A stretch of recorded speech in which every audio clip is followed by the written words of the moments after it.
মুহাদ্দিস হোক বা মুফতি হোক, কেরাম হোক, যা কিছু হোক, উম্মি হোক, শিক্ষিত হোক, সমস্ত মানুষ আমরা মোবাইলের মধ্যে চলে গেছি। কথা বলেন ঠিক কিনা? ভাইরা আমার, ও যুবক ভাইয়েরা, আমি একটা অনুরোধ করে যাই, যতটুকু সময় তোমরা ফেসবুকে তোমরা লিপিবদ্ধ থাকো, ফেসবুক নিয়ে ব্যস্ততা থাকো, হোয়াটসঅ্যাপ নিয়ে ব্যস্ততা থাকো রে ভাই, কিন্তু একটা হরফ যদি কোরআন শরীফের আলোচনা মোবাইলে বাইর করে তুমি যদি এই নয়ন ভরে একবার যদি সেই কোরআন শরীফের আয়াতটা তুমি দেখো, আমার আল্লাহ তোমার জীবনকে বদলাইয়া দিবে।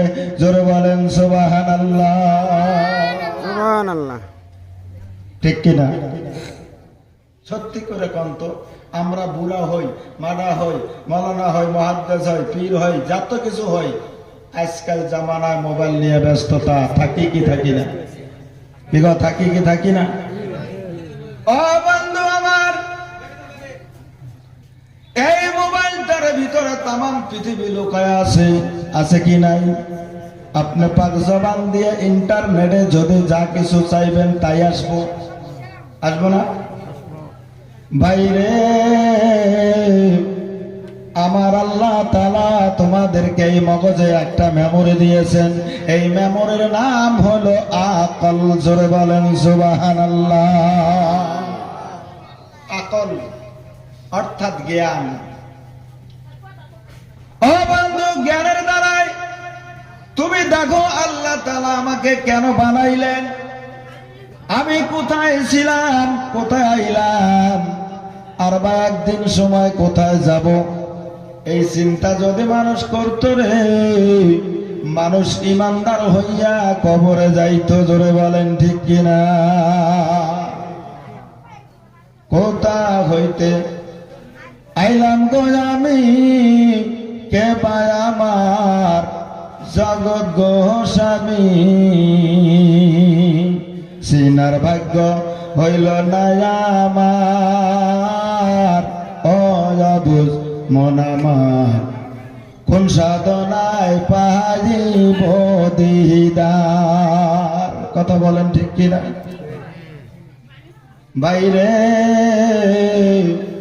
একটু নবীর জন্য খেয়াল করেন, নবী কিভাবে দিন জারি করত, কিভাবে কালেমা দাওয়াত দিত।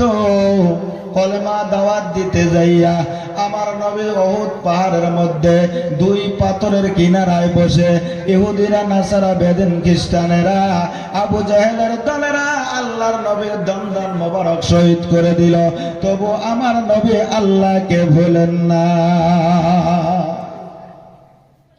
এ বন্ধু, আমার নবী সাল্লাল্লাহু আলাইহি ওয়াসাল্লাম একদিন নয়, দুই দিন নয়, 7 দিন ধরে অনাহার থাকিয়াও কলেমা দাওয়াত দিত।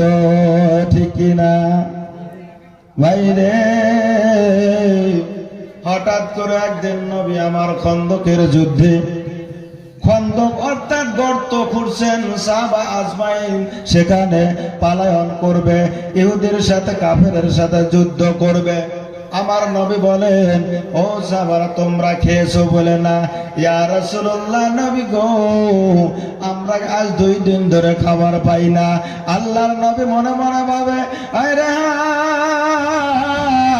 আমি রাসূল সাল্লাল্লাহু আলাইহি ওয়াসাল্লাম 3 দিন ধরে খাই না, আর আমার সাহাবারা 2 দিন ধরে খায় না, এখন তো গর্ত খোঁড়া শুরু হয়ে গেল। আল্লাহর নবী সাহাবাদেরকে নিয়ে গর্তের মধ্যে লুকাইবে এবং কাফেরের সাথে যুদ্ধ করবে রে ভাই। আল্লাহর নবী সাহাবাদেরকে বলে, সাহাবারা রে, দে দে ওই খন্তাটা আমাক দে, আমি রাসূল সেই গর্ত খুঁড়ব। জোরে বলেন সুবহানাল্লাহ। সুবহানাল্লাহ। মনে ভাবতেছে সাহাবারা তো 2 দিন থেকে খায় না, যদি খাওয়ার ওই অভাবে যদি আল্লাহর শুকরিয়া করে তাহলে তো আমার ইবাদত হবে না, দিন জারি হবে না, কালেমা দাওয়াত দিতে পারবো না।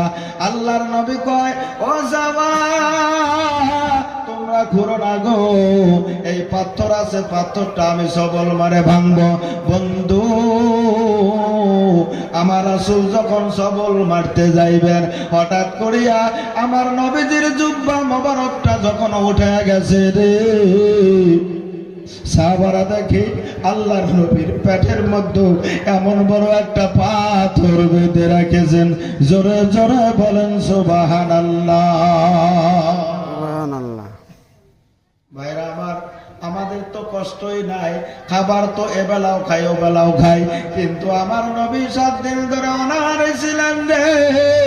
তবু আমার নবী মানুষের সামনে খাবার করে নাই, শুধু আল্লাহ তাআলাকে জানিয়ে দিয়েছেন, আল্লাহ আমাকে ধৈর্য ধরার তৌফিক দান করে দাও। আল্লাহুম্মা সাল্লি আলা সাইয়্যিদিনা মাওলানা মুহাম্মাদ ওয়া আলা আলি সাইয়্যিদিনা মাওলানা মুহাম্মাদ।